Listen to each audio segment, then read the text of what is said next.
നമ്മുടെ പ്രവാസികൾ പൊതുവേ GCC പ്രവാസികൾ യൂറോപ്യൻ പ്രവാസികൾക്കൊക്കെ പറ്റുന്ന ഒരു അബദ്ധം നിങ്ങളൊന്ന് പറയാൻ വേണ്ടിയിട്ടാണ്. കാരണം വെച്ചാൽ ഇത് സംബന്ധമായിട്ട് കുറേ പേര് എന്നെ വിളിച്ച് ഇത്തരത്തിൽ കാര്യങ്ങൾ പറയുന്നുണ്ട്.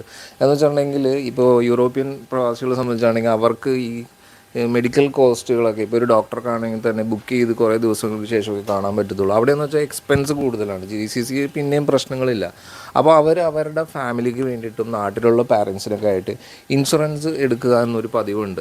അപ്പോൾ അവരങ്ങനെയുള്ള സാഹചര്യത്തിൽ അവരെ ആശ്രയിക്കുന്നത് നാട്ടിലുള്ള ഏജൻറ്റ്മാരൊന്നും പരിചയം ഉണ്ടാകത്തില്ല. അപ്പോൾ അവർ ഓൺലൈൻ വഴിയാണ് അവരെടുക്കാൻ കൂടുതൽ നോക്കുന്നത്. ഇത്തരത്തിൽ ഓൺലൈൻ എടുത്താലുള്ള പ്രശ്നം എന്ന് വെച്ചിട്ടുണ്ടെങ്കിൽ പിന്നെ അത് സംബന്ധമായിട്ട് നമുക്ക് ആ ഒരു ഇൻഷുറൻസിൻ്റെ കാര്യങ്ങളെക്കുറിച്ച് അറിയാനോ അല്ലെങ്കിൽ ക്ലെയിം വരുന്ന സാഹചര്യത്തിലോ കൃത്യമായിട്ടുള്ള സർവീസ് നിങ്ങൾക്ക് കിട്ടാത്തൊരവസ്ഥ. കാരണം വെച്ചാൽ അതിലൊരു കസ്റ്റമർ കെയർ നമ്പറൊക്കെയാണ് അതിനകത്ത് ഉണ്ടാവത്തുള്ളൂ.